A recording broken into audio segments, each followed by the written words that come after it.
अंगणवाडी सेविका, अंगणवाडी मदतनीस यांच्याबाबत आताच्या क्षणाची सर्वात मोठी ब्रेकिंग न्यूज ती म्हणजे रायगडातील अंगणवाडी सेविकांना सावत्र बहिणीची वागणूक. सरकारने 1,35,00,000 रुपयांचा प्रोत्साहन भत्ता लटकवला. राज्य सरकारने मोठा गाजावाजा करत विधानसभा निवडणुकीपूर्वी लाडकी बहीण योजना राबवली. त्यासाठी रायगड जिल्ह्यातील 2,08,24 अंगणवाडी सेविका व मदतनीसांनी 2,70,000 महिलांचे ऑनलाईन अर्ज भरले. आपली दैनंदिन कामे बाजूला ठेवून अंगणवाडी सेविकांनी त्यासाठी मेहनत घेतली. पण आता या सेविकांना सावत्र बहिणीची वागणूक मिळत आहे. सरकारने त्यांच्या प्रोत्साहन भत्त्याचे 1,35,00,000 रुपये लटकवून ठेवले असल्याचे तीव्र संताप व्यक्त केला आहे.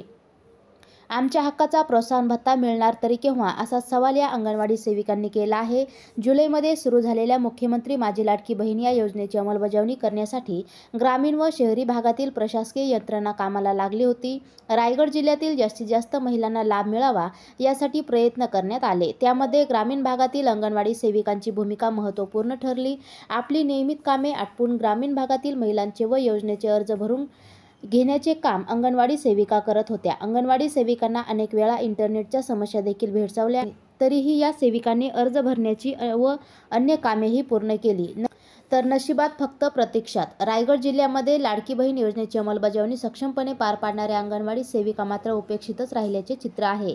त्यांना अजूनपर्यंत शासनाकडून प्रोत्साहनपर भत्ता मिळाला नाही, तर 1,35,00,000 रुपयांचा निधी शासनाकडून येणे बाकी आहे. त्यामुळे ही भत्त्याची रक्कम अंगणवाडी सेविका आणि मदतनीस यांना मिळणे अपेक्षित आहे. या रकमेची प्रतीक्षा अंगणवाडी सेविकांना लागून राहिली आहे. ही जबाबदारी त्यांनी खंबीरपणे पार पाडली. घरोघरी जाऊन अंगणवाडी सेविकांनी योजनेचे अर्ज भरले.